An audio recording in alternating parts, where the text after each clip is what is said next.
From human conflict over to the ocean floor to something a little bit more wild. This is something that I feel like people have seen before, but I kind of want to talk about it because I have a little bit of an interesting take on this. Obviously, this is kind of cool. Orcas do really cool things, but orcas were caught on video doing something researchers have never really documented before. And so they were documented in a scientific journal. I think it's Frontiers Behavior. And so this is kind of interesting. So what I'm going to do, I'm going to go over and I'm going to talk about, or I'm going to show you the video, and you can check out the video and you can just hear this was taken by a snorkeler.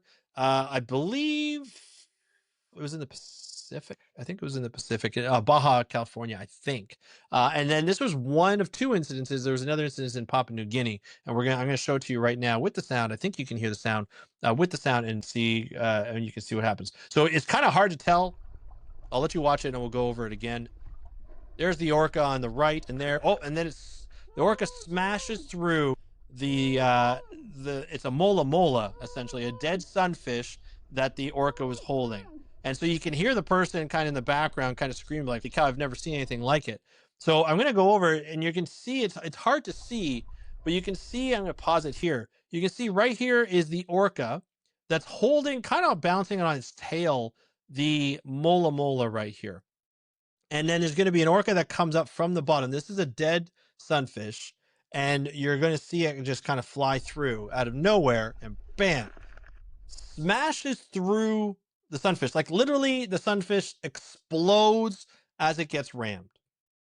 And there's a couple of, like, the researchers that were looking at this are thinking it could be because of a couple of reasons. Now, it could be because the scales, the outer skin of the mola is so tough and not really great tasting that it's hard to get through, that maybe ramming it was a little better. And obviously you can see as it comes through, it shatters into many little pieces. You can see the orca right at the top here diving down and grabbing pieces of, it looks like it's grabbing pieces of the smashed and dead mola. So it's quite a sight to see. I'm just gonna rewatch it here.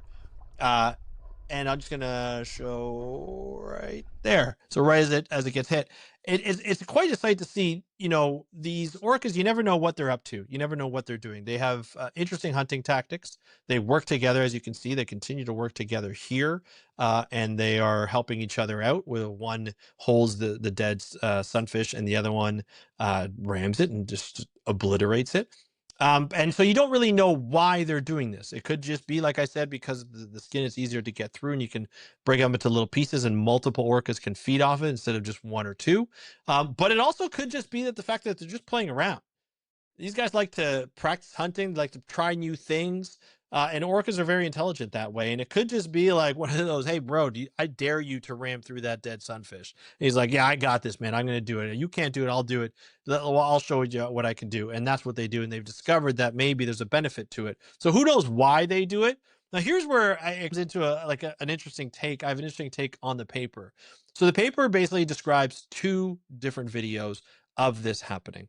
It doesn't show a trend. It's not showing that there's a pattern there. It's not. These are only two instances that we've witnessed. It's very interesting. There's no doubt about that, and should be documented in science. I don't know if it deserved a full paper in a scientific journal because there were just two observations.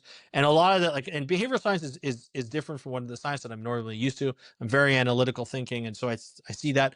There's a lot of assumptions that were made, and I think the researchers put it in just to like document it and say that they documented it. But there wasn't a lot of information in there. There's a lot of what ifs and assumptions that were there. So it kind of feels like we obviously need more footage and more observations of these two different populations that do this. So that's kind of interesting. One in Papua New Guinea, one on the other side of the world. Maybe this is a thing that they do. Is it a learned thing? Is it a genetic thing that they've done since birth? Who knows what it is, but it definitely is interesting to see an orca hold a dead sunfish for another orca to smash right through it, regardless of the paper, regardless of what I think of whether it should be a paper or not. I definitely think there needs to be more research on it. And I would love to talk to the people who are going to do more research and look for these types of observations, but they're few and far between because they're difficult to watch. This is like probably a chance thing that the snorkeler was swimming with orcas. and looking at it. Obviously, she was very far away from these orcas, which is good. I wouldn't go close to them if you don't need to. They're a large orca, they're a large animal. Nothing has ever happened in terms of being harmed by an orca in the wild that's been reported, but I wouldn't recommend being in the water with these because they're huge, they're fast, and you never know what they're up to. But they're definitely cool to watch from afar on a boat, and definitely see cool behaviors that you just never seen before. So I just wanted to show you that, end off on a good note. But obviously, recapping, we've got breaking news that the U.S. government is going ahead with this lease sale. It's the second notice, and there's probably going to be a third notice. Obviously, very disturbing in the CNMI for the CNMI. And it's not something that we hope to see that actually goes through. So hopefully nobody will buy it. But the metals company, Aaron, the CEO, is looking forward to this. He's been pushing for this for a long time, and I have a feeling they're getting a little desperate because their stock has gone down ever since they announced that they were going to do some mining. So we'll see exactly what happens.